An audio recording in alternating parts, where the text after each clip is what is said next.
स्वागत है दोस्तों आज के मुख्य समाचार में। आज देश और दुनिया से कई अहम और बड़ी खबर आ रही है, बात करेंगे हर खबर पर विस्तार से। हिंदू आर्मी चीफ को पुलिस ने लखनऊ से किया गिरफ्तार। एक और बड़ी अपडेट, दमोह की हार के बाद भाजपा चिंतित, संग संभालेगा उपचुनाव की कमान। वहीं अगली बड़ी खबर में आपको बताएंगे अफगानिस्तान में तालिबान का नया फरमान, मीडिया मॉनिटरिंग और कंट्रोल के लिए 3 सदस्य कमेटी। एक और बड़ी अपडेट, महिलाओं बच्चों के साथ भारत आकर भावुक हुआ अफगानी नागरिक, बोले थैंक यू इंडिया। एक और बड़ी अपडेट, उत्तर प्रदेश में हो सकता है जेडीयू का भाजपा के साथ गठबंधन, सीटों को लेकर अंतिम दौर में बातचीत। वहीं अगली बड़ी खबर में आपको बताएंगे लालू के लाल तेज प्रताप ने भरी हुकार, अब आरजेडी में दे डाली महाभारत की चेतावनी। एक और बड़ी अपडेट, गोरखपुर पहुंचे लल्लू ने साधा निशाना, कहा पागल हो गया विकास, योगी और बीजेपी की विदाई तय। एक और बड़ी अपडेट, अफगानिस्तान की शांति में अहम भूमिका निभाएगा पाकिस्तान, जनरल बाजवा का बड़ा ऐलान। वहीं अगली बड़ी खबर में आपको बताएंगे अफगानिस्तान में हालात बेहद खराब, काबुल हवाई अड्डे पर मची भगदड़ में 7 अफगानी नागरिकों की मौत। तो चलिए देख लेते हैं आज की पहली बड़ी खबर। जंतर मंतर भड़काऊ नारों को लेकर हिंदू आर्मी चीफ को पुलिस ने लखनऊ से किया गिरफ्तार। दरअसल दोस्तों पिछले दिनों 8 अगस्त को संसद से थोड़ी दूर स्थित जंतर मंतर पर मुसलमानों को लेकर आपत्तिजनक टिप्पणी करने और धार्मिक नफरत फैलाने वाले मामले में दिल्ली पुलिस ने गिरफ्तारी की है। दोस्तों बता दें पुलिस ने खुद को हिंदू सेना संगठन का मुखिया बताने वाले सुशील तिवारी को गिरफ्तार किया है। दोस्तों बता दें कि भड़काऊ नारों का संबंधित वीडियो सोशल मीडिया पर वायरल होने के बाद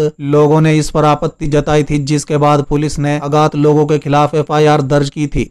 दोस्तों बता दें खुद को हिंदू सेना संगठन का मुखिया बताने वाले सुशील तिवारी को दिल्ली पुलिस ने गिरफ्तार कर लिया है। दोस्तों बता दें जंतर मंतर पर इकट्ठा होकर मुस्लिम समुदाय के खिलाफ नाराबाजी करने वाले लोगों में शामिल होने के संबंध में सुशील को गिरफ्तार किया गया है। दोस्तों बता दें कि 40 वर्षीय सुशील लखनऊ का रहने वाला है, जिसको पुलिस ने 20 अगस्त की देर रात उसके घर से उसे गिरफ्तार किया और बाद में दिल्ली लाया गया। चलिए अगली खबर, दमोह की हार के बाद भाजपा चिंतित, संग संभालेगा उपचुनाव की कमान। दरअसल दोस्तों दमोह उपचुनाव में हार के बाद भाजपा 1 लोकसभा और 3 विधानसभा क्षेत्रों को लेकर होने वाले उपचुनाव में काफी सतर्क है। दोस्तों बता दें चुनाव आयोग के द्वारा भी उपचुनाव की कोई तिथि घोषित नहीं की गई है, लेकिन भाजपा लगातार बैठकें और अपनी जमावट कर रही है। शनिवार को भी मुख्यमंत्री निवास में उपचुनाव को लेकर बैठक की गई। बैठक में मुख्यमंत्री शिवराज सिंह चौहान, भाजपा प्रदेश अध्यक्ष और अनेक मंत्री संगठन के नेता मौजूद थे। बता दें कि इन उपचुनाव में संघ से जुड़े नेताओं को चुनाव के पहले जमावट करने के लिए लगाया जाएगा। दोस्त बता दें आरएसएस उपचुनाव में भाजपा के लिए खुलकर काम नहीं करता है, लेकिन इस बार संघ उपचुनाव में भाजपा की जीत दिलाने का काम करेगा। बैठक में चुनाव काम देखने वाले मंत्रियों को साफ तौर पर कहा गया है कि ये चुनाव जीतना है। चलिए अगली खबर, अफगानिस्तान में तालिबान का नया फरमान, मीडिया मॉनिटरिंग और कंट्रोल के लिए 3 सदस्य कमेटी। दरअसल दोस्तों अफगानिस्तान पर तालिबानी शासन के बाद नए नए आदेश सामने आ रहे हैं। तालिबान ने मीडिया पर निगरानी और नियंत्रण के लिए एक 3 सदस्य कमेटी का गठन का ऐलान किया है। दोस्त बता दें कमेटी का ऐलान उस वक्त हुआ जब देश में मीडिया काफी विपरीत परिस्थितियों से गुजर रही है। चलिए अगली खबर, महिलाओं बच्चों के साथ भारत आकर भावुक हुआ अफगानी नागरिक, बोले थैंक यू इंडिया। दरअसल दोस्तों अफगानिस्तान में काबुल में फंसे भारतीयों को वतन वापसी का क्रम जारी है। बीती रात एयर इंडिया का विमान 87 लोगों को तजाकिस्तान से राजधानी दिल्ली लेकर आया, जिसमें 2 नेपाली नागरिक भी शामिल हैं। दोस्त बता दें विदेश मंत्रालय के प्रवक्ता अरिंदम बागची ने ट्वीट कर इस बात की जानकारी दी। चलिए अगली खबर, उत्तर प्रदेश में हो सकता है जेडीयू का भाजपा के साथ गठबंधन, सीटों को लेकर अंतिम दौर में बातचीत। दरअसल दोस्तों उत्तर प्रदेश के विधानसभा चुनाव के लिए अपनी क्षेत्रीय सहयोगियों के साथ गठबंधन मजबूत कर रही भारतीय जनता पार्टी अब जनता दल यूनाइटेड के साथ भी तालमेल कर सकती है। इस बारे में दोनों दलों के वरिष्ठ नेताओं के बीच बातचीत भी हुई। दोस्त बता दें बिहार से सटे उत्तर प्रदेश के सीमावर्ती लगभग 2 दर्जन विधानसभा क्षेत्रों में जेडीयू का प्रभाव माना जाता है। भाजपा और जेडीयू के बीच गठबंधन बिहार तक सीमित है। उत्तर प्रदेश में पूर्व में भाजपा और जेडीयू के बीच गठबंधन रहा है, लेकिन बीते कुछ सालों से दोनों दलों ने अलग अलग चुनाव लड़ा है। दोस्त बता दें भाजपा नेता इसकी वजह उत्तर प्रदेश में जेडीयू का जनाधार न होना मानते हैं, लेकिन सामाजिक समीकरण को देखते हुए इस बार दोनों दलों के नेताओं के बीच बातचीत हो रही है। दरअसल बिहार के सीमावर्ती उत्तर प्रदेश के लगभग 2 दर्जन विधानसभा क्षेत्र ऐसे हैं जहां पर जेडीयू खुद को प्रभावी होने का दावा कर रही है। इसके अलावा जेडीयू नेताओं का यह भी कहना है कि उत्तर प्रदेश के कुर्मी और भूमिहार वर्ग में उसकी अच्छी खासी बैठक है। दोस्त बता दें गठबंधन होने पर भाजपा को इसका ज्यादा लाभ मिल सकता है। चलिए अगली खबर, लालू के लाल तेज प्रताप ने भरी हुकार, अब आरजेडी में दे डाली महाभारत की चेतावनी। दरअसल दोस्तों राष्ट्रीय जनता दल के अध्यक्ष लालू प्रसाद यादव फिर अपने बेटे तेज प्रताप यादव को लेकर मुसीबत में है।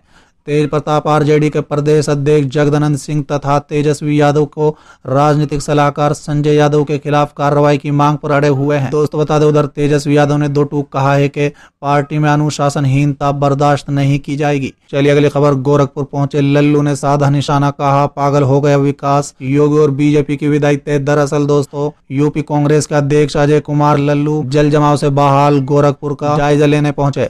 लल्लू ने यहां पहुंचकर लोगों से बातचीत भी की। दोस्त बता दें, लल्लू ने तालाब बनी कॉलोनियों में लोगों का हाल जाना और लल्लू ने कहा है कि बीजेपी की सरकार में लोग दुखी हैं। साल 1989 से यहां पर सांसद और मेयर भाजपा के ही हैं। योगी आदित्यनाथ खुद 5 बार सांसद रहे हैं। गोरखपुर की कॉलोनियों में जल जमाव की वजह से लोगों का जीना मुहाल हो गया है। दोस्त बता दें, अजय कुमार लल्लू ने कहा है कि जो मुख्यमंत्री भ्रष्टाचार की बात करते हैं, भ्रष्टाचार के सबसे बड़े उदाहरण यहीं पर दिखाई दे रहा है, जहां करोड़ों रुपए की लागत से नाले का निर्माण हुआ, पानी निकलने के बजाय पानी उल्टा उन जगहों पर आ रहा है। दोस्त बता दें, उन्होंने कहा है कि ये प्रमाण है कि सीएम का जीरो टॉलरेंस का सच सबके सामने आ गया है। उन्होंने कहा है कि विकास का मॉडल पूरे देश ने देख लिया, आने वाले दिनों में मुख्यमंत्री और बीजेपी की विदाई तय है। चलिए अगली खबर, अफगानिस्तान की शांति में अहम भूमिका निभाएगा पाकिस्तान, जनरल बाजवा का बड़ा ऐलान। दरअसल दोस्तों, पाकिस्तानी सेना प्रमुख जनरल कमर बाजवा ने कहा है कि पाकिस्तान अफगानिस्तान की शांति में अहम भूमिका निभाएगा। बाजवा ने कहा है कि तालिबानी महिलाओं और मानव अधिकारों को लेकर वैश्विक समुदाय से किए गए वादे को पूरा करे, साथ ही अपनी जमीन का इस्तेमाल किसी दूसरे के खिलाफ नहीं करने दें। उन्होंने कहा है कि हमने वैश्विक समुदाय से स्पष्ट रूप से और बार बार कहा है कि वो अफगान प्रक्रिया में बिना किसी पक्षपात और समानुपाती तरीके से अपनी भूमिका निभाएंगे। चलिए अगली खबर, अफगानिस्तान में हालात बेहद खराब, काबुल हवाई अड्डे पर मची भगदड़ में 7 अफगानी नागरिकों की मौत। दरअसल दोस्तों, अफगानिस्तान पर तालिबान के कब्जे के बाद मची अफरा तफरी के बीच काबुल के अंतर्राष्ट्रीय हवाई अड्डे के नजदीक जमा हुए लोगों की भीड़ में शामिल 7 अफगान नागरिकों की मौत हो गई है। इस बात की जानकारी ब्रिटेन की सेना ने दी है। चलिए अगली खबर, पाकिस्तान के विदेश मंत्री शाह महमूद कुरैशी का बड़ा बयान, बोले तालिबान को लोगों का समर्थन है इसलिए सत्ता मिली। दरअसल दोस्तों, पाकिस्तान के विदेश मंत्री शाह महमूद कुरैशी ने कहा है कि अफगानिस्तान सरकार के पास तालिबान से लड़ने की हिम्मत नहीं है और तालिबान को आसानी से इसलिए सफलता मिली क्योंकि उन्हें लोगों का समर्थन हासिल है। बता दें कि अखबार एक्सप्रेस ने कुरैशी के अल जजीरा टीवी को दिए इंटरव्यू का हवाला देते हुए कहा है कि पाकिस्तान पर आरोपों का सिलसिला बंद होना चाहिए। चलिए अगली खबर, पूर्व सीएम कल्याण सिंह के पार्थिव शरीर पर तिरंगे के ऊपर लपेटा गया बीजेपी का झंडा, कांग्रेस ने साधा निशाना। दरअसल दोस्तों, कांग्रेस नेता अरुण यादव ने बीजेपी पर बड़ा हमला बोला है। दरअसल ट्वीट करते हुए उन्होंने बीजेपी पर तिरंगे का अपमान करने का आरोप लगाया है। दोस्तों बता दें, उन्होंने कहा है कि यूपी के पूर्व मुख्यमंत्री कल्याण सिंह जी के पार्थिव शरीर पर तिरंगा झंडे के ऊपर बीजेपी का झंडा लपेटा गया, क्या बीजेपी का झंडा तिरंगे से ऊपर है? अरुण यादव ने लिखा है कि सौ कल्याण सिंह जी के निधन पर विनम्र श्रद्धांजलि, क्या भाजपा का झंडा तिरंगे से ऊपर हो सकता है?